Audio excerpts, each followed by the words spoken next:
What's going on, everybody? Coach Jan here, and I am about to hit the bag. I'm about to do some training, and I wanted to share some ideas with you guys.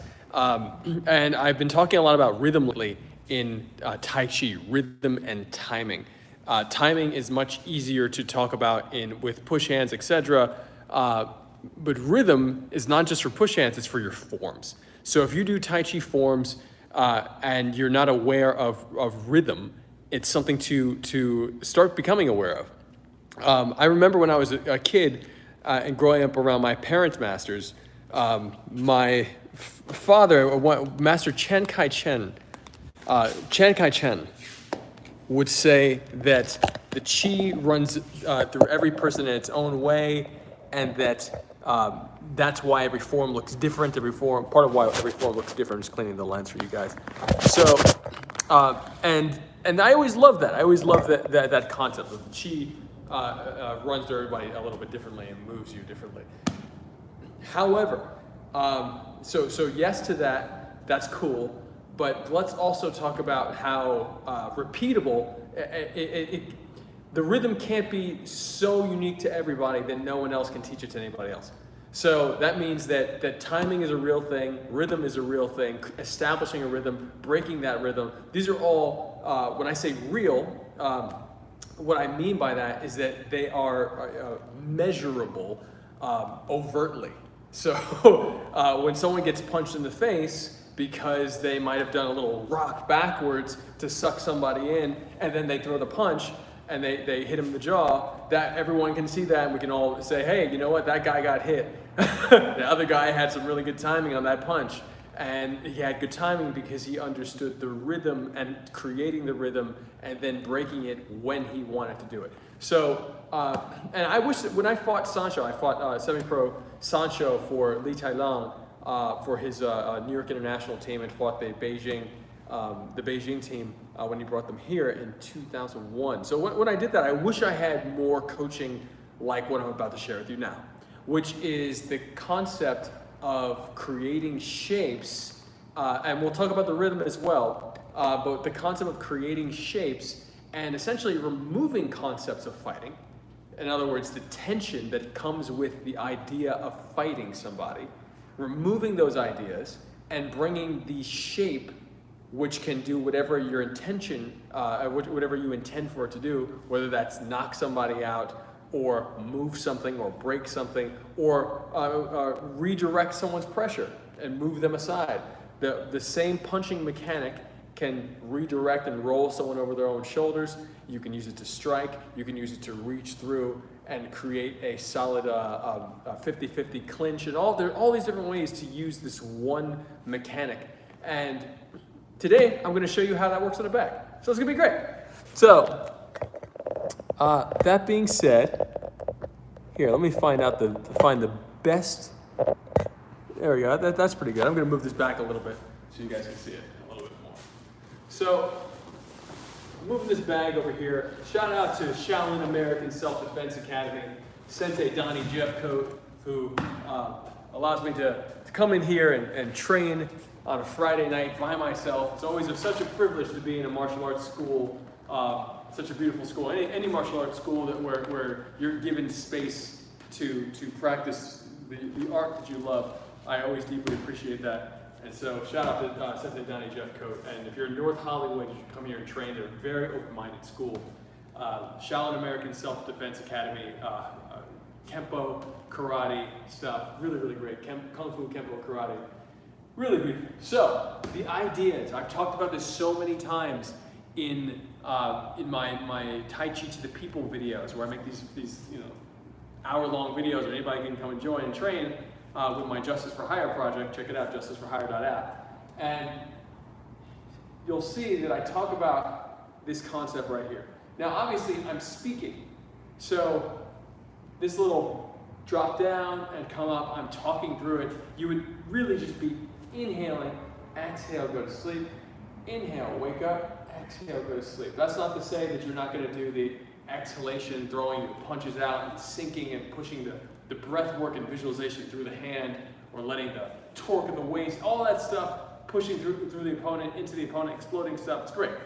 But this one particular mechanic, this reverse breathing Tai Chi, creating a shape mechanic, inhaling up, exhaling down, as if you're pouring tea, Grandmaster William C.C. Chen would say. This mechanic is so powerful. This is the mechanic that my entire life of punching, I always thought Wing Chun punches were like the strongest punches that I could throw, because I never felt great about just throwing jabs. I felt good, but not great. And I was fast and strong and young and blazing like really super fast. But I didn't feel really strong. I didn't feel like I had knockout power until Grandmaster William C.C. Chen started talking about this punch right here. This reverse breathing punch. So I want to slow this down and really show you that you can combine this with your regular breathing punches. So I might inhale, exhale, inhale, exhale, boom. I might just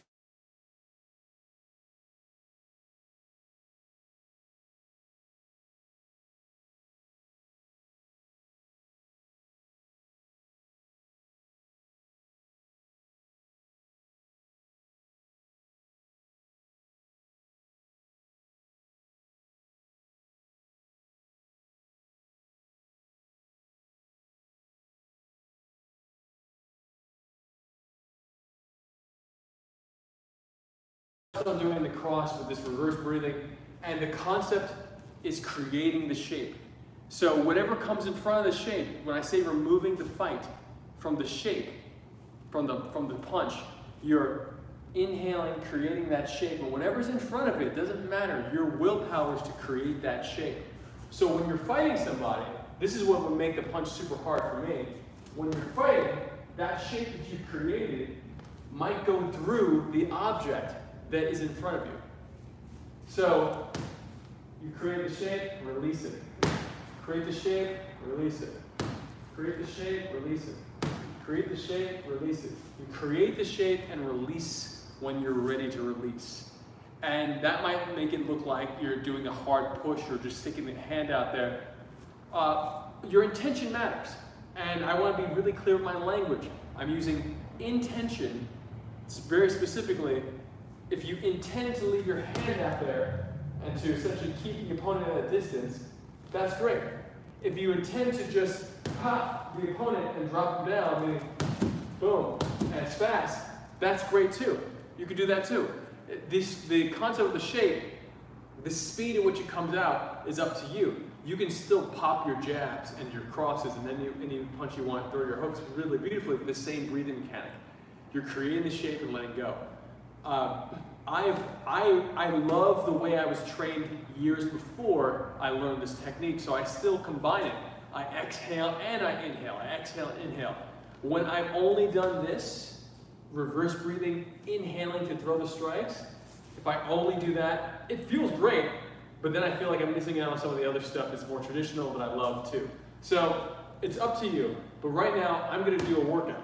And I would like you to join me if you have a bag or if you have the air, and we're just going to go through each punch of the 12 punches in boxing. And quote unquote, everyone says there's a different number of punches in boxing. We're going to do, this is the boxing form. If you haven't seen the boxing form, this is the boxing form, or a boxing form.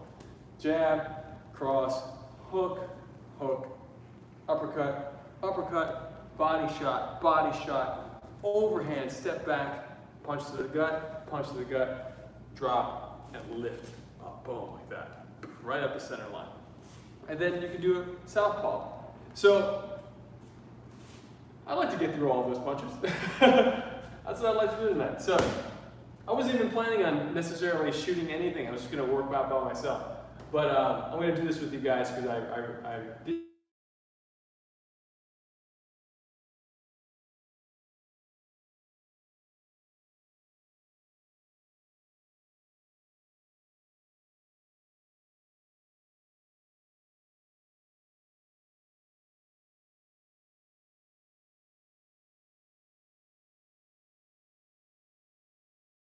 And this is from a few weeks ago, and James McConnell, former U.S. Tai Chi push hands teammate, sent me, Lucanus, his wife, and he sent me a video of them training together, Alona and Mario. So I'm going to post that video tomorrow. Check that out. Very, very beautiful. Very, very beautiful. Alona is strong. One of the strongest women in the United States. So, all right, here we go. So I'm just doing the jab and reverse breathing. That means, so the reverse breathing mechanic. Watch my other videos if you haven't seen this already.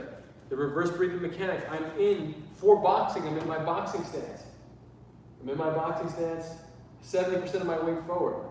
My back heel is up, so I'm ready to fight. I got my hands up. One is protecting my jaw or my temple, so I'm right here. Other one's in front, as if I have crosshairs in front. So if you're fairly traditional boxing, and I'm going to relax the back hip into the front groin and inhale, come out. So I'm going to spiral upward as I inhale. That pressure will hit the big toe. This is going to be pretty much all the punches. The pressure will hit the big toe, and then you inhale like a button, pressing the big toe into the ground. It activates the inhalation of the breath, drawing the color visualization from the hand into the belly. Again, if you have not trained with me before, watch any of my other training videos, and I will lead you through the breathwork visualization foundational stuff that's good for this. If you have not done that, I recommend it. Doesn't necessarily mean that you need it for this, but really will help you. Inhale, draw the color into the lower dantian, 3 finger lengths below the belly button, using the belly to breathe and pump the color in, and exhale, going to sleep. Notice how I'm winding back up again. My hip falls into my lead groin, coming a little closer. Hip falling into the lead groin. Inhaling up, exhaling. Inhaling up, exhaling. Inhaling up. And this front hand is like pouring tea. Notice that as I inhale, the tricep inflates, and I lead with the index, middle finger, and thumb spinning. It's as if the knuckles of the index and middle finger are being pulled forward to create this shape, not being pushed forward. That's different. Pushing is different. This is inhale, being pulled to create the shape. The shape pulls you into it. It lifts you, the shape, into whatever shape you're going to do. You fill that shape. You are pulled to fill that shape. And it's really important that you take those words and really look at what I'm saying here, is that it is different than pushing yourself or moving into a shape. You are being pulled. The shape is calling you into it. It is pulling you into it. These subtle differences in language, I'm being specific with language, so these subtle differences that will manifest in the body are actually all the difference in the world. So you want to feel, we're going to do, let's see, probably 25. Let's go for 25. Shift into the front. Inhale.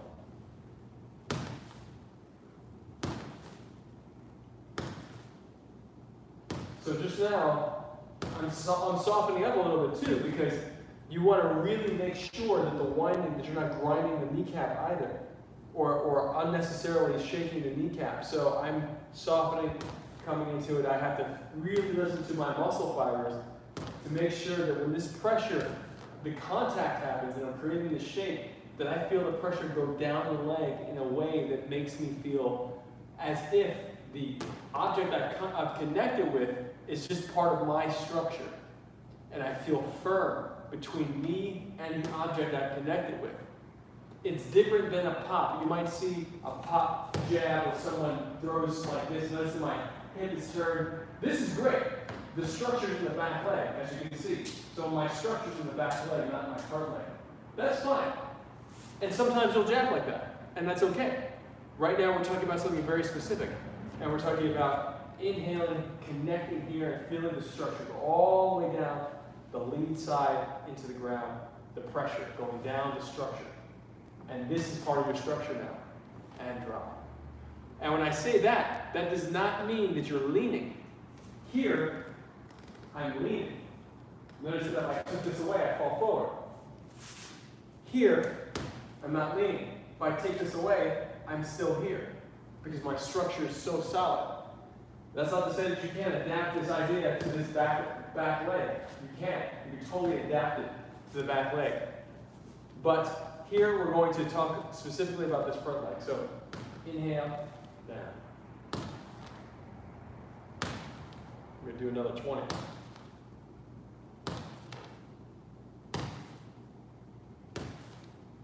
So you can see from the front. Inhale and exhale, go to sleep. Inhale and wake up, exhale and go to sleep. It's another little trick. Not really a trick, another part of the technique. Inhale like you're waking up, exhale like you're falling asleep, all the way falling down, wrapping down that front leg. Inhale.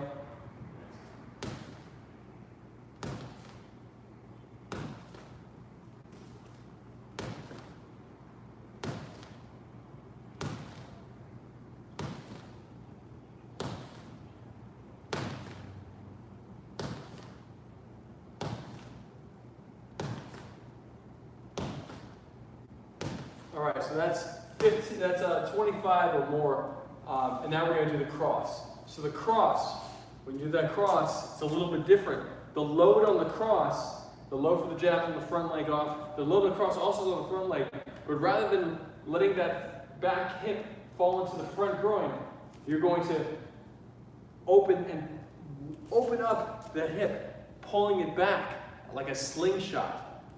You're going to feel that coming out, and look, you're loading onto the front leg a little bit more. Boom. So load here, the shoulder drops, inhale coming up across. You can even allow, sometimes Grandmaster William C.C. Chen would say, a little wind beneath the wings. So the arm comes up and then comes out.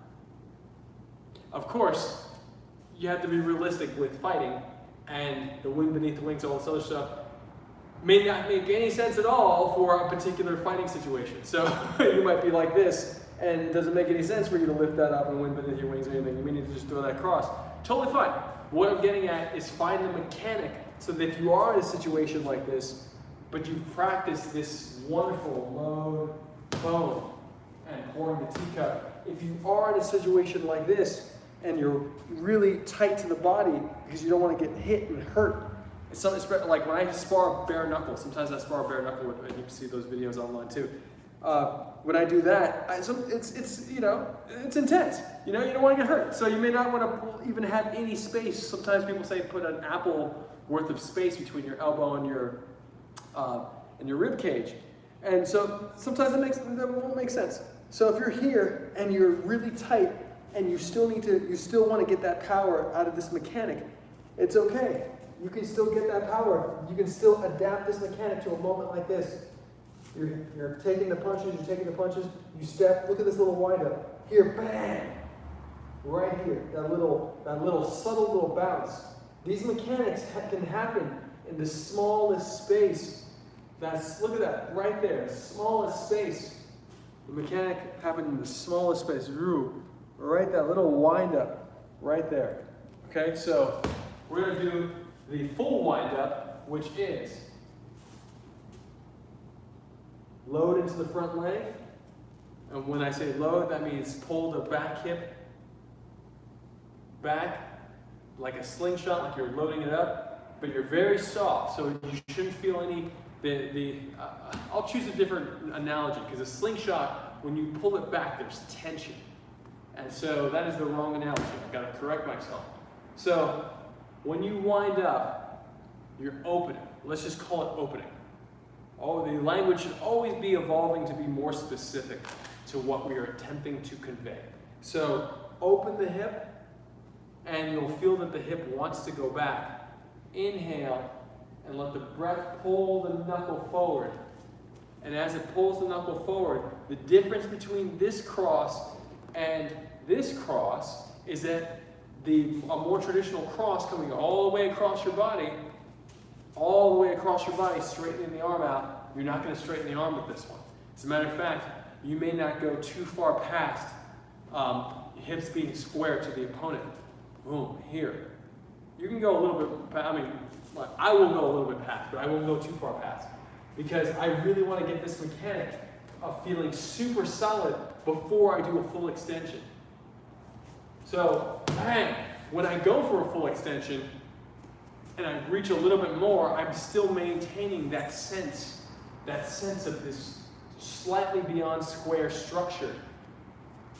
For me, it is very helpful at generating power. The reason I'm sharing this is to help you generate another type of power. There's so many different ways to generate power.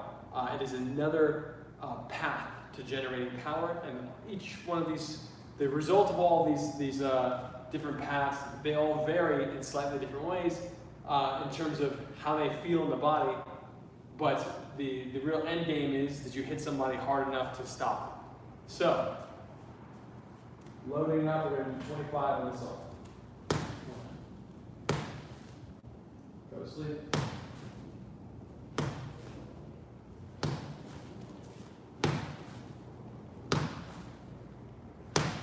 I'll move over here so you can see another angle. Feel free to zoom in on your video.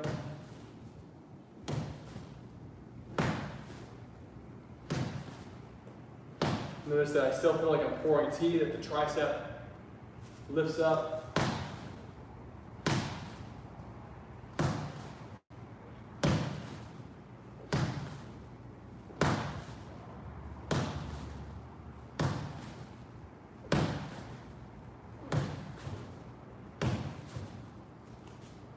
All right, 25. Again, when you're doing this, I'll step over here so you can see a little bit more on this side. Look at the rotation. Pouring the tea. I'm still pouring the tea. Pouring the tea. So you really want to feel that. Jab cross, hook, hook. Let's go for the hooks. The hooks are interesting. The same mechanic happens for whether it's the left arm or the right arm. So left arm jab, go in the front, come out. Left arm hook, go in the front, come out in circle. Pouring the tea again. Hooks oftentimes have the hand that's hooking in front of the heart, whether that's palm facing or palm facing the heart or palm facing down. I always throw palm facing down, it's totally fine. So, like I'm pouring tea here. For this move, loading into the front, inhale. Check it out. I stay on the lead leg. Depends on what you want. Sometimes I go onto the back leg. Boom. And I throw the hook. We are only practicing reverse breathing Tai Chi mechanics for a handful. You can adapt this to any particular boxing style you want. So I'm going to talk about lead leg, lead hand hooks, meaning that the lead leg will not pivot for this one. So we won't be doing this today.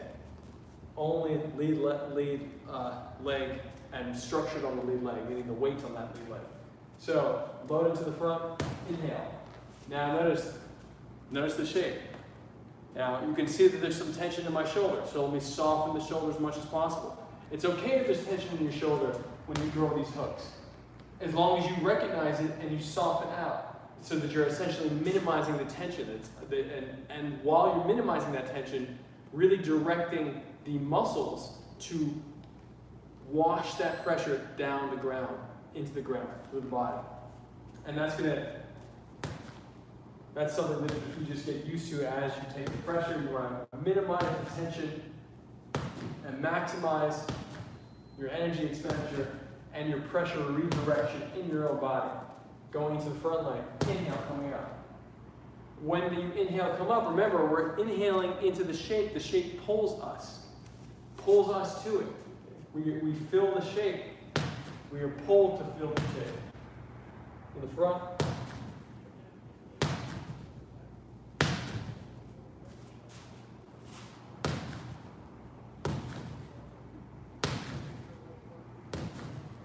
I really want you guys to see my, since I'm going to be doing this all orthodox, my left hand forward, I'm going to move this over a bit so you can see the other side. All right, here we go. That's something else. So check this out. Boom.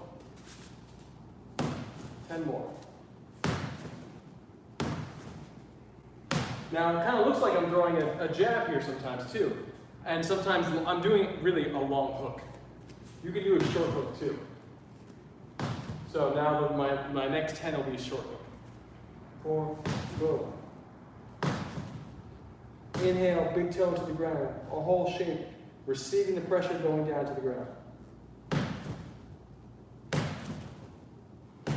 Inhale, color comes into the arm, into the belly, flip the tricep. The tricep inflates, that's why it flips upward. It inflates like a balloon with the color visualization as you inhale. The breath catalyzes everything. So, really the willpower catalyzes everything, but we often focus on the breath catalyzing the shape. So,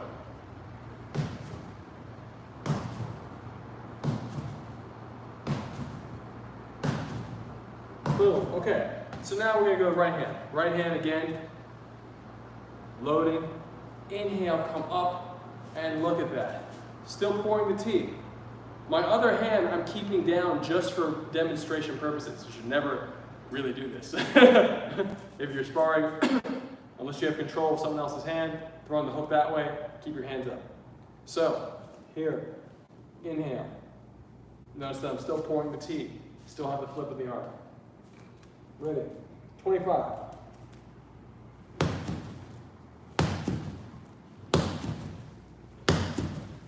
Exhale, going to sleep. Inhale, wake up.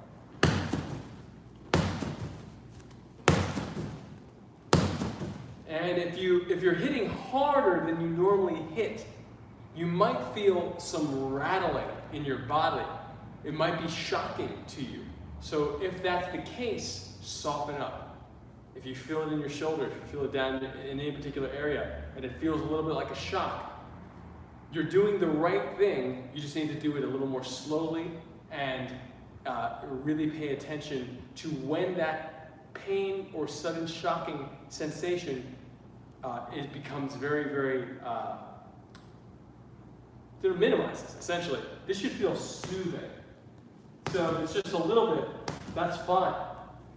If it's just a little bit, if you slow it down even more, slow it down even more. One of my teammates, Callum Douglas Reed, would go to the gym, and Callum is one of the most, he is a very unorthodox boxer. He almost fights like the fighting Irish kind of old-timey look. It looks like he's doing this.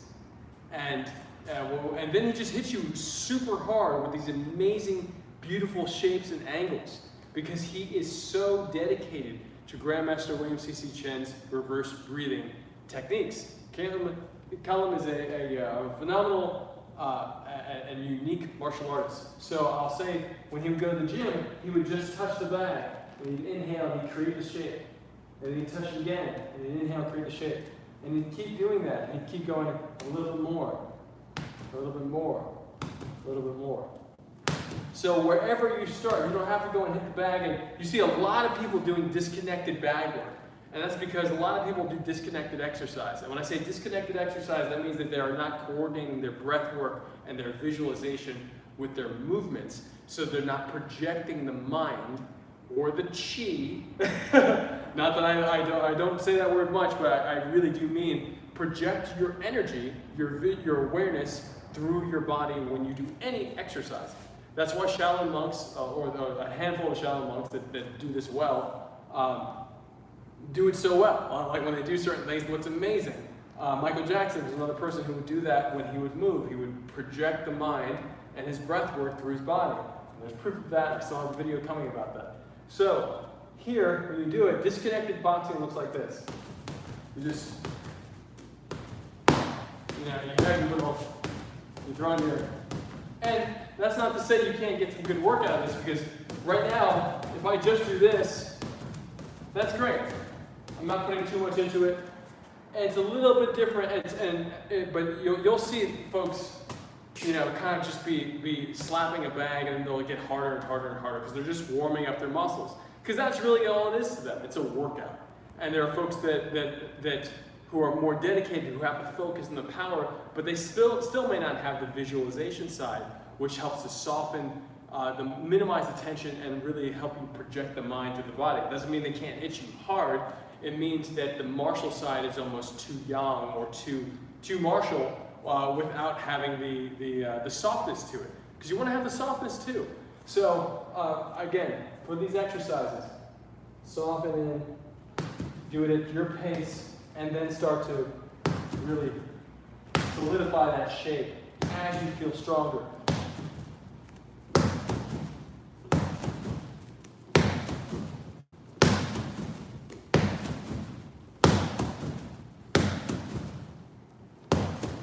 Always feel free to readjust. If you're getting too into it, check yourself. Notice that my knee doesn't destabilize. It doesn't shake or rattle when I do the load. My knee pushes forward a bit, which you'll do in push hands. Notice that my knee is coming forward a little bit. Boom, right here. It almost looks like I'm opening the hip. I'm opening my back hip.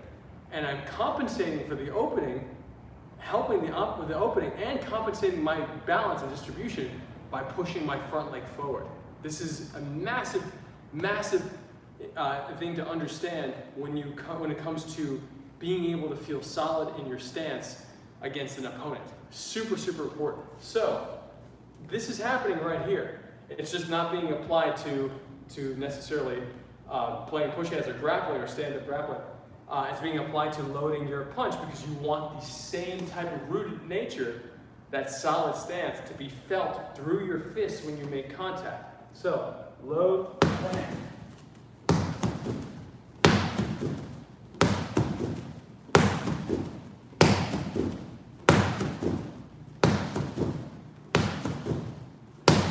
So, and notice over time you can start to shift what you put into it, meaning that you might just be putting the reverse breathing technique, but then you may want to start throwing it a little bit too, which means whipping the body and adding a little bit of a step to your reverse breathing technique, which is totally fine and awesome.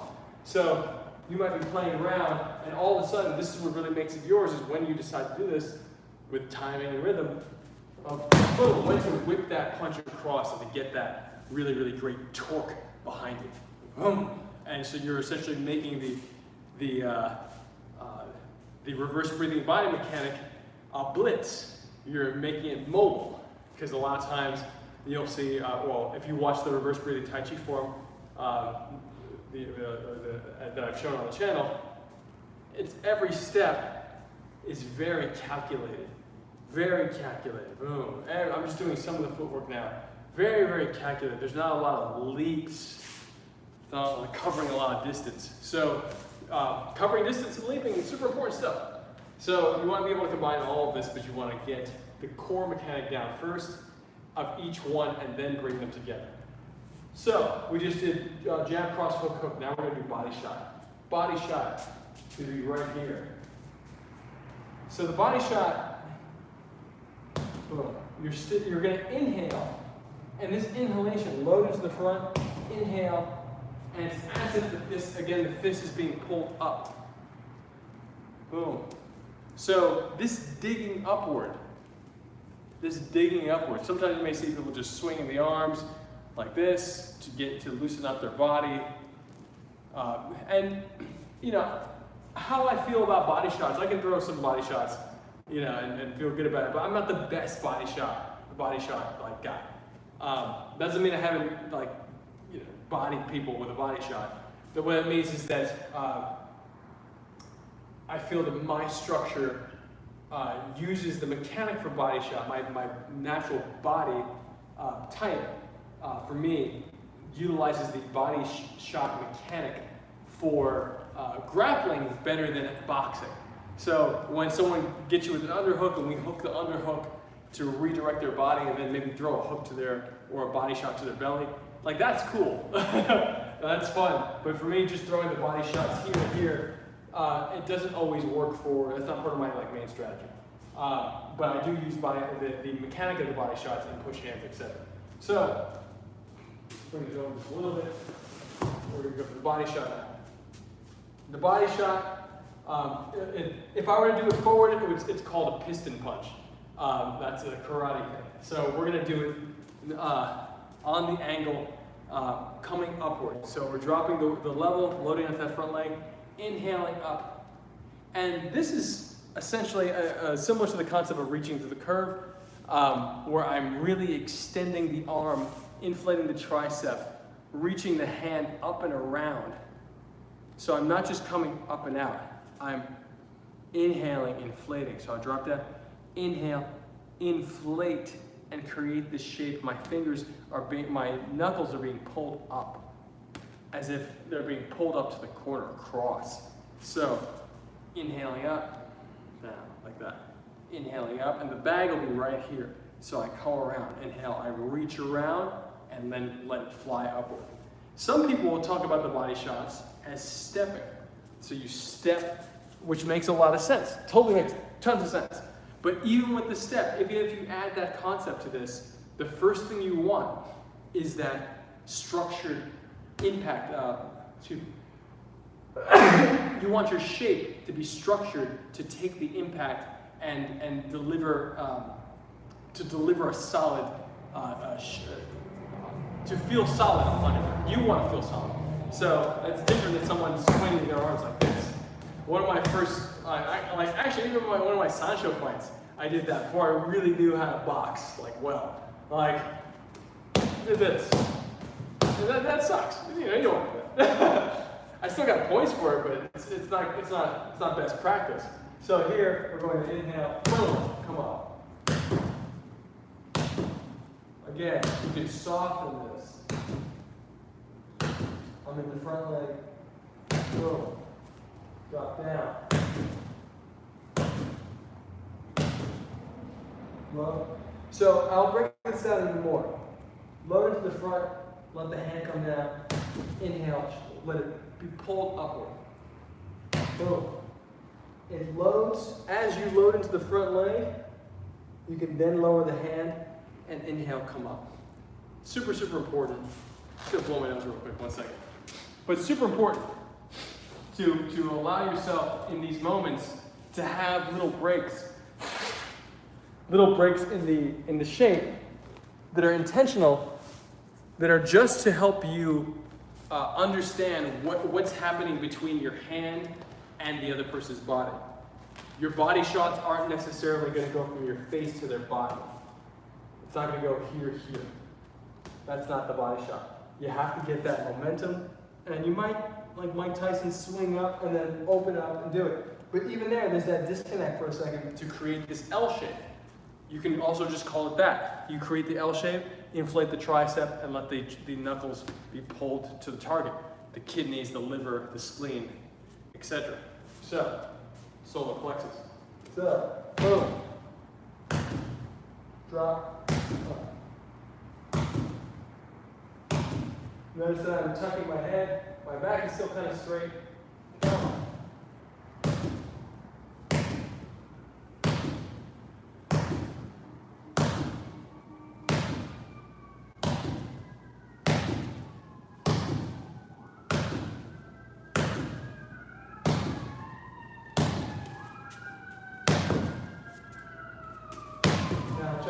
Check this is a little step. So I'm stepping across. Boom.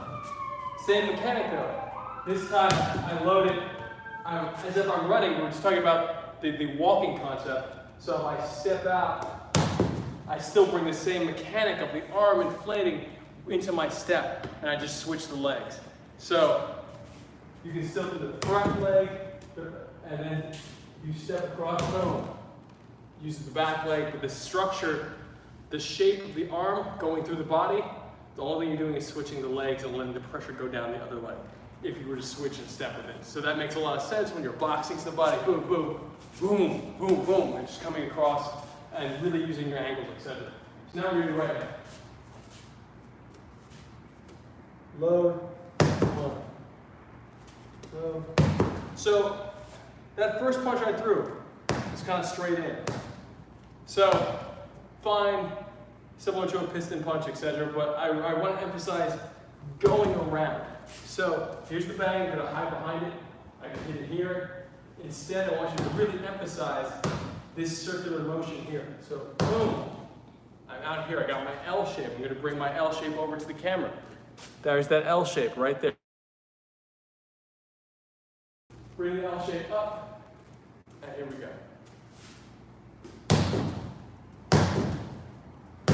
Exhale, go to sleep. Inhale up. Exhale, go to sleep. Inhale up.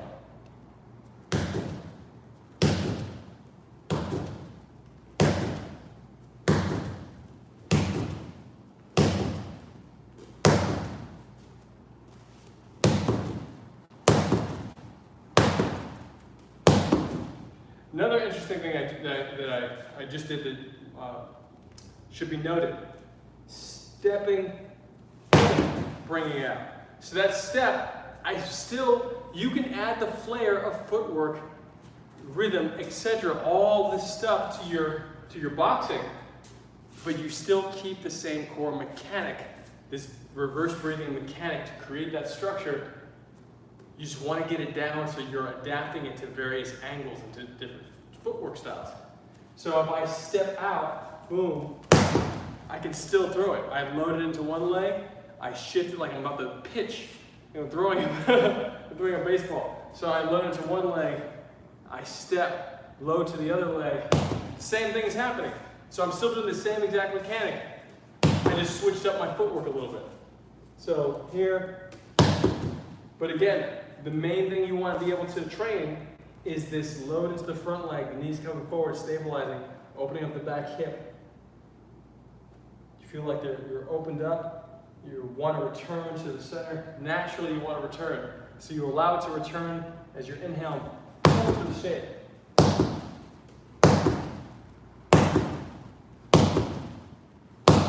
Exhale. Wake up, sleep, wake up, sleep, wake up, sleep. All right, so uppercut. Uppercuts are next. And this is not really an uppercut back. So, uppercut. Oh, we do uppercuts at an angle.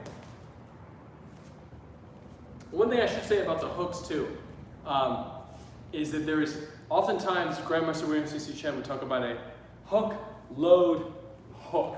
So it's almost like a little bit of you're kind of changing level and coming back up for the next hook. So I did that, I didn't talk about it as much as I could have. Okay. Uppercut, body shot, body. There's actually a jab cross, hook, hook, uppercut, body shot. So we didn't do the uppercuts. A lot of times, folks on bags will do uppercuts like this, which I never really liked. I would do uppercuts like here. Let's just do the uppercut. We'll do a column uppercut. So column, who I was telling you about earlier, will do his uppercuts. Boom, right there, almost like a Wing Chun punch. And there will be a slight drop, and then come up. So a long uppercut, which is great for a bag. So we're gonna do these long uppercuts here. We're gonna exhale to the front leg, inhale, come up. That inhale, come up, dropping to the front, inhaling up.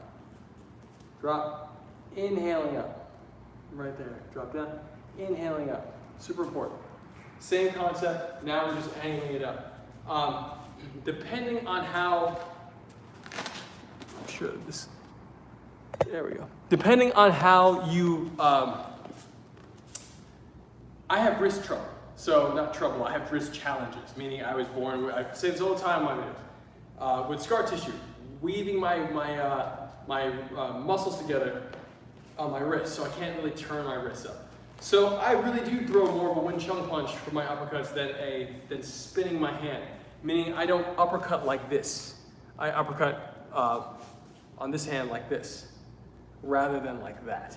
So it's fine, you work with what you got, and so you'll see my uppercuts change a little bit because of that. Exhale to the front, we'll do 25 on each leg. Same concept, remember we're still doing if it's front leg, you load the back hip into the front. If it's the front hand, you load the back hip into the front. If it's the back hand, you open up the back hip and let it come forward with the breath. So, lead hand, drop it down, come on.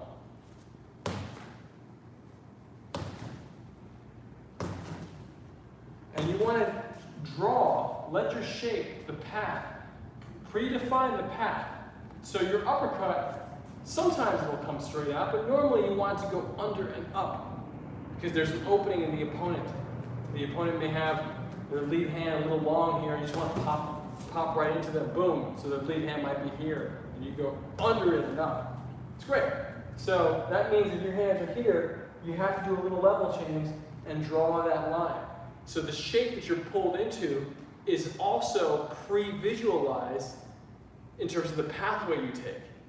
So whether I'm throwing a hook, boom, I pre-visualize that so much to throw that exact hook or something along the lines of that hook on that shape, boom, right here, that my body just agrees and fills that space. So really visualize the shape that you want that feels best for your body. And again, same mechanic, hip into the front, inhale up. Go to sleep, wake up.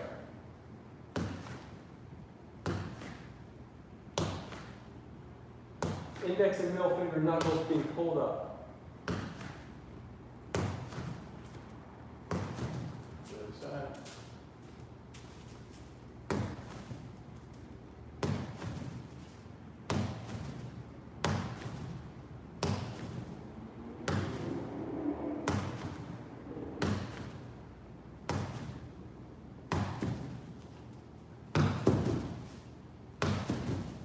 Sometimes, again, because of my wrist issue, I really do hit Wing Chun style with the pinky and ring finger knuckles.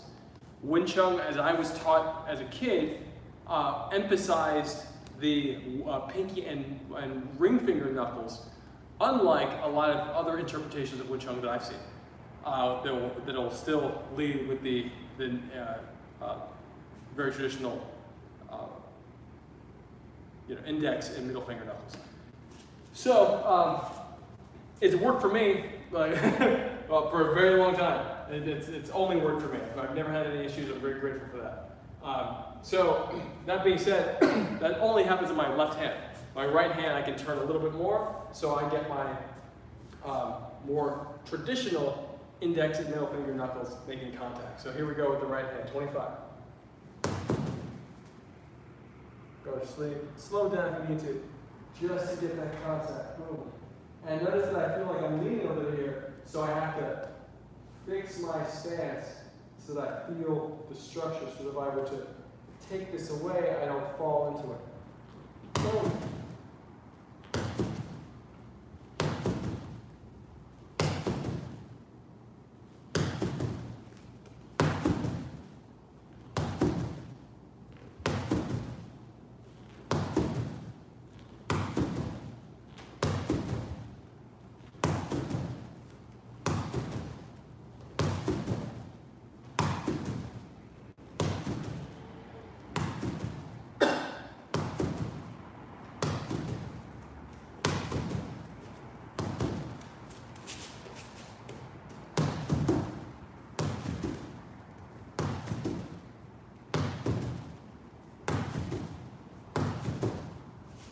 Again, when you do these, you really, I recommend turning on some music, like zoning out, feel great about it, or just turn on no music like me, and just feel the music of your environment.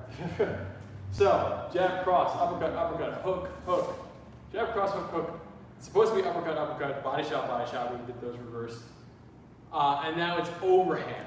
So in the boxing form, the overhand is only coming, and oftentimes people teach in boxing and taught me, they've said, oh, only the overhand comes from the backhand, doesn't come from the front. I do overhand front all the time, and it works out great. So we're gonna do overhands for both the front and the back. In the front, you're really going to, this reverse breathing technique is incredibly helpful for me for the lead overhand because of the visualization, because of the path that I predetermined, that my lead overhand literally inflates the tricep, bringing my arm up to the posture and over. Boom, it comes over. So, boom, that's a normal cross-body overhand. Looks and feels great. Boom, this one is just really unique and awkward for a lot of people. And you know what? It's super helpful for a hip toss, meaning like you're playing with somebody grappling, boom, and you come right across with their neck going right into the pocket of your elbow, coming across and grabbing that head. And when you do it, boom, stepping across. So you might be here. I caught my assistant coach Dan Caulfield with this. So I was also coming forward on him. So I was like, it's great. And I think I have that on video. It's one of the videos from the 22 hours of US Tai Chi Push Hands team videos that I have yet to upload to YouTube, and I promise you, hopefully this year, and we'll get those up to you. Took me 11 years to get Josh Waitskin's, my coach Josh Waitskin's World Championship push hands match online. So 11 years, actually 12. So it's coming, I promise you. So here we go. That lead uppercut, lead overhand. Again, you're standing your traditional boxing stance. Inhale up, down. Inhale over, down. The shape that you want at the end, if this was a hook, inhale. This is a long hook, inhale. If this was a jab, inhale. So with this, you're going to choose the area that you want your knuckles to touch. Really big note. Choose the area where you want your knuckles, the shape to finish for your knuckles. Choose that before you even move. I want it right here. And now I'm going to inhale to that space. Now my knuckles are right here. I know where they're going to go. So I can fill to that space. If you don't predetermine, in my experience, if I don't predetermine where it's going to go, it becomes sloppy, loose, and also can potentially put me in grave danger when I'm playing with somebody. You got to be so careful so that you're not throwing stuff out there that just puts you in danger. So you want to feel really confident in the shapes that you're creating when you're sparring, so that you know what you're capable of, and so the opponent is, so that you are defining.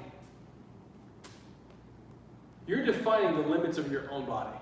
I think it's a really, really important thing to do. I talk about that with in push hands.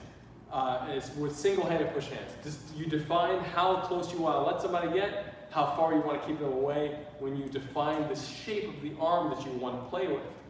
So, lead overhand, their face may be over here, your overhand may be over here. Maybe you extend, but you don't have to. Maybe you throw it and you're just like, you know what, I'm only comfortable doing this. I'm not necessarily comfortable extending it all the way out. I'm not going to do it. Don't do it. So really allow yourself to feel comfortable with what you're throwing by predetermining it. And if you can't get it in a particular scenario and you don't feel like overextending yourself or trying something new, do not try something new. Enjoy what you have and say, you know what, I'm good. Okay, the lead's not working here. Maybe the back will go. Oh, now they're closer. Oh, it worked. Oh, great. Nice. So you can draw them in. You can have strategy for all that as well. So now we're going to do it. Go to sleep. Inhale, come up. And this is an awkward punch. So you have to really allow yourself to feel good with the shoulder positioning. My shoulder blade, show you from the other side. Inhaling, the shoulder blade pushing in. My tricep is inflating and flipping up. But my shoulder is not lifted up. My shoulder is down.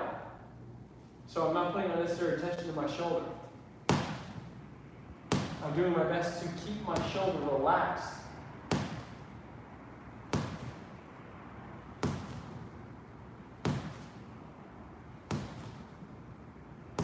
And I'll soften even a little bit more. I want to really feel.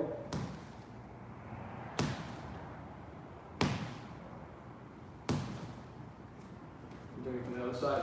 You again. Go to sleep. Up. Sleep. Wake up. Sleep. Wake up. Sleep. Wake up. Sleep. Wake up. Not feel like you're going to fall into it. Wake up. Feel very stable. You can even pause on it.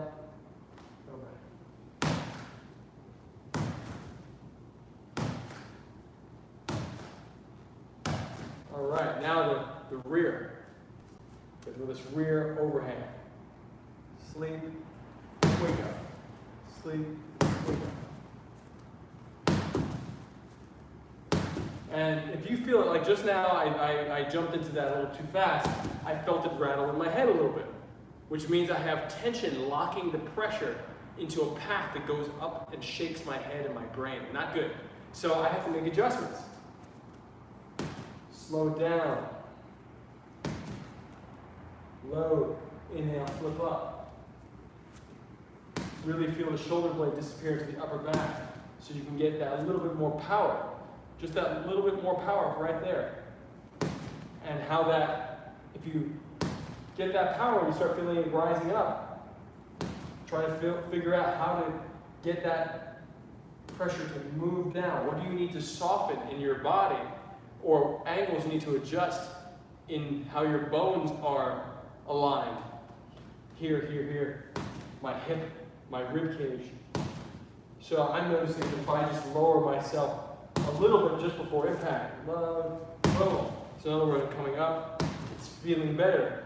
And every time you may have to make little adjustments so that you feel better and better with it. And now, sleep, wake up. Sleep, wake up.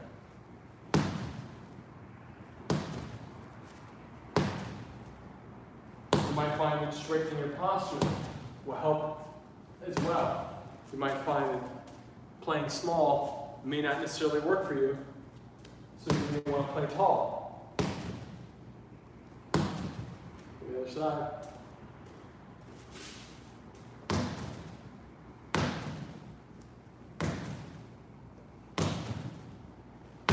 All right, so we had jab, cross, hook, hook, uppercut, uppercut, body shot, overhand. And now we're almost done. 3 more punches. And one of them may not even work on the bag. I don't really do this so much on a bag, but I should, and I will today with you. So, punches, standing punches to the body. I think this is really interesting because normally what I would do in my boxing form is I would inhale for the overhand, step back, exhale, exhale. So that means I'm exhaling, down to the ground. However, I've noticed that when I do the inhalation, the reverse breathing for the punches to the gut, when I do that in sparring, I can really get folks who are hard to move versus with the traditional. And I think and when I said the traditional, I mean the exhalation on those punches. So exhaling into them for me, which feels very powerful and good, and when I get it with the right timing is great, but the inhalation, because of my posture being more upright, I can get the inhalation, the strength of the inhalation, in an unexpected way. So, to clarify what I just said, this is more expected from a person in boxing, meaning dropping the weight, exhaling, punching through there. But standing and punching the belly and doing it in a strong way is more rare, so in my experience. So I find that the inhalation here allows me to create a very strong, structured posture and still hit the belly hard rather than the more traditional version. And potentially it's just because it is awkward, uncommon, and therefore surprising to my opponents when I've done it in the past that they actually get affected by it. So whatever the reason, I'm going to show you, we'll split it.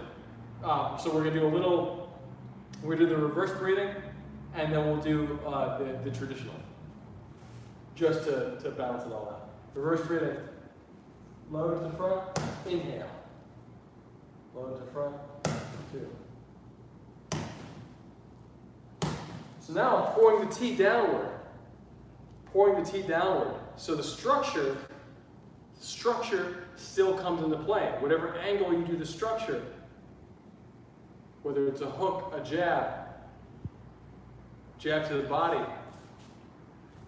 My upright structure, and if you know the reverse breathing yang form, coming with that knee, boom, and then going right into your Phoenix eye fist. There's that little punch, downward punch, which is done standing like this. So really interesting to actually use that as a punch because it can be adapted. There's so many applications, infinite applications to any particular Tai Chi posture in my experience. So, sleep, wake up, inhale, sleep.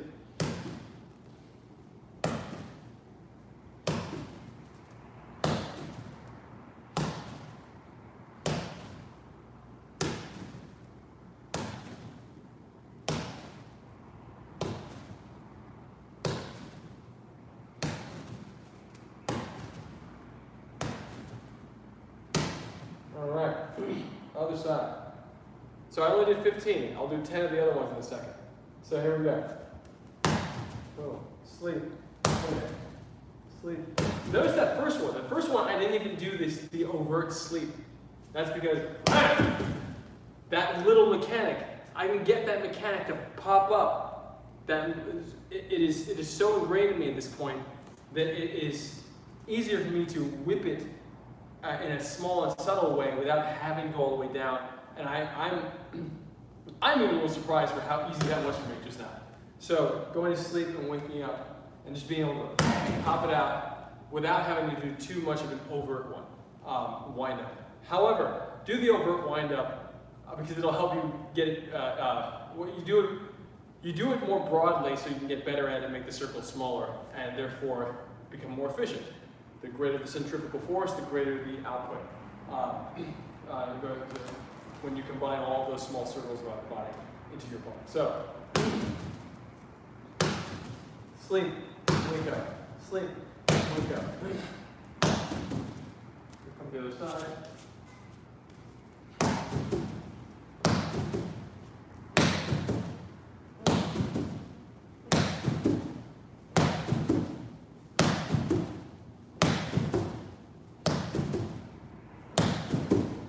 So notice the bag getting farther away from me. I was really almost far out of frame too. So I was intentionally doing that as well because I wanted to push it closer to frame. So I'm going to keep doing that a little bit. 5 more.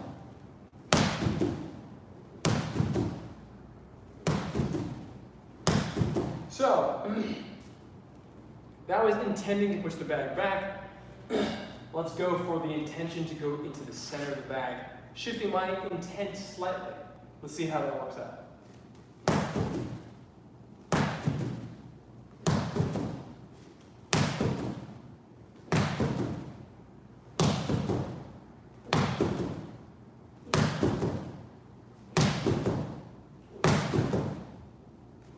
Still going bag still moving. So, but it felt different in my wrist, I'll tell you that. So, okay, so now just to balance it out, I'll do 10 and 10.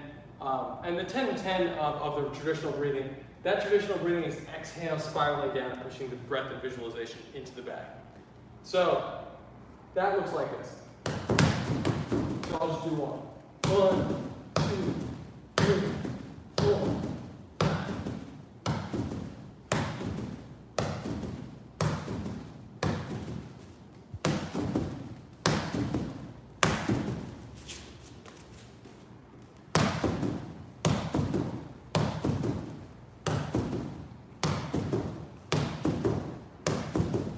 So it's more of a punch, push.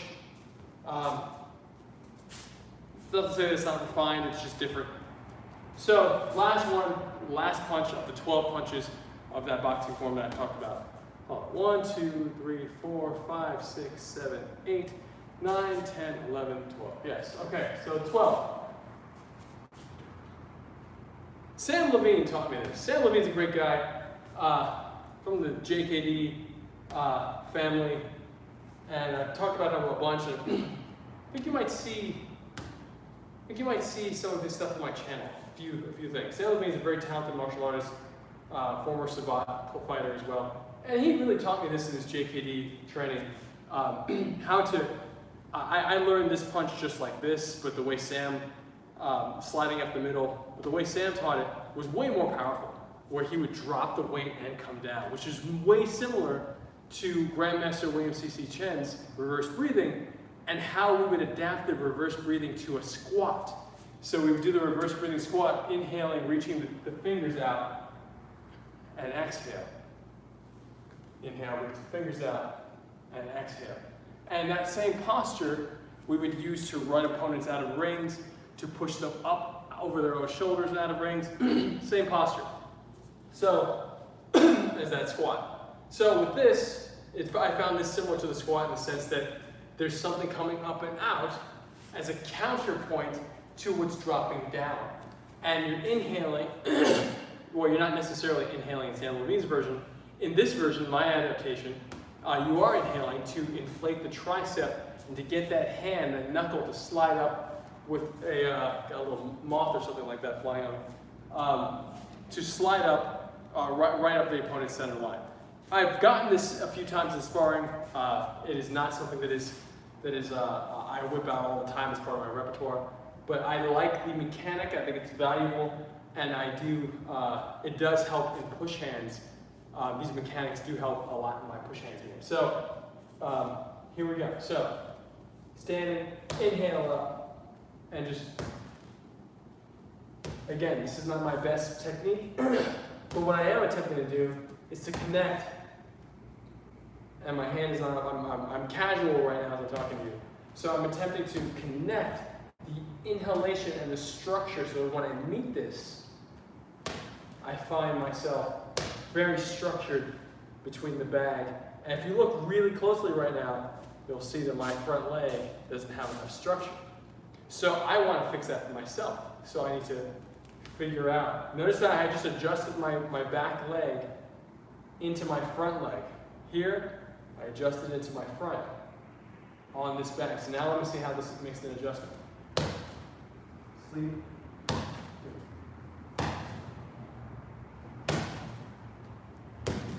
And this might be when you're doing a pendulum block. Boom, comes right up. So.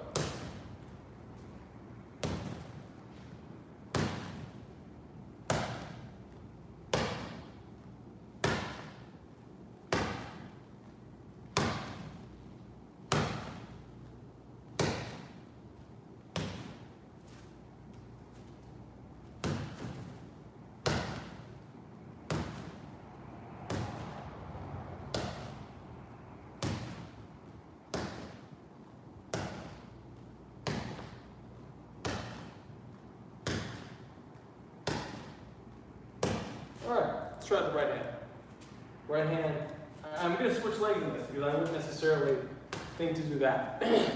So, here we are, right leg. Right leg forward, right hand forward. Inhale.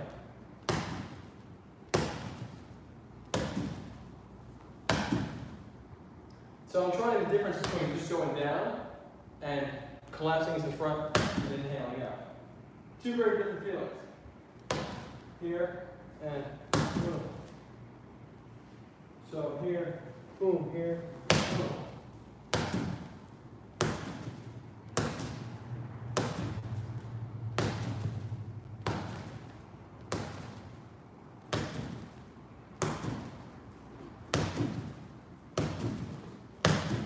We're going to try this. I don't normally do this. I don't normally wind up and do this.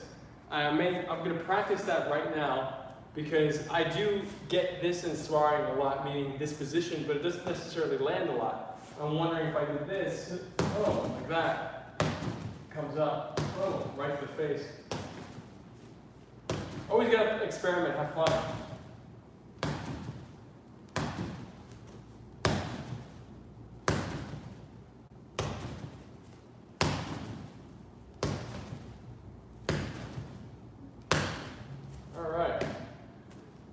Guys, I hope that you have enjoyed the training today. I just wanted to share that boxing form. And again, or the punches, the reverse breathing version, Tai Chi reverse breathing version of those punches. I talked a little bit about rhythm in the beginning, and I am going to start talking more about rhythm and timing in Tai Chi and finding that in your Tai Chi form in the coming days and weeks. If you're not already aware, I now have a Tai Chi Patreon. And the more people that become subscribers, if you like what I'm doing on this channel, and I really appreciate all the comments and love that I've gotten especially the last few weeks, it's really intensified. If you like what's going on and you want to see higher quality, more slickly produced videos, I want to make them. I just have to justify the time. So the more people that subscribe to my Patreon, it starts at $5 a month, the more people that do that, the more I'm like, okay, cool, there's folks that want to see this for real. I'm going to spend the time, 3 to 5 days that it might take me to shoot very detailed Tai Chi videos, and I'll do it. So please check out patreon.com/JansTaiChi, Jans Tai Chi.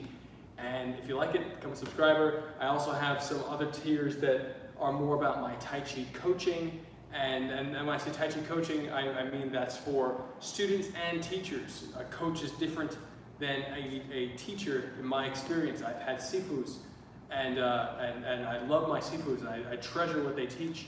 And to have a coach that helps me look at those teachings in new ways, challenge those ways, and essentially help to drive me to find my own style in new and different and wonderful ways that I bring into competitions, into my businesses, and all this other stuff. It's really, really valuable. So I have tiers for that. I have tiers for content creation that would be exclusive to your channel as well. So I'm really pushing to do more of my Tai Chi work this year, and I'd love your support. So that's Patreon, patreon.com/JansTaiChi. And I love you guys. Always ask any questions, and I'm gonna press stop. I'm actually gonna do another 3 rounds, or at least one. Do at least one more round. And I love you guys. So I'll see you soon. There'll be more videos daily. Love you. Bye.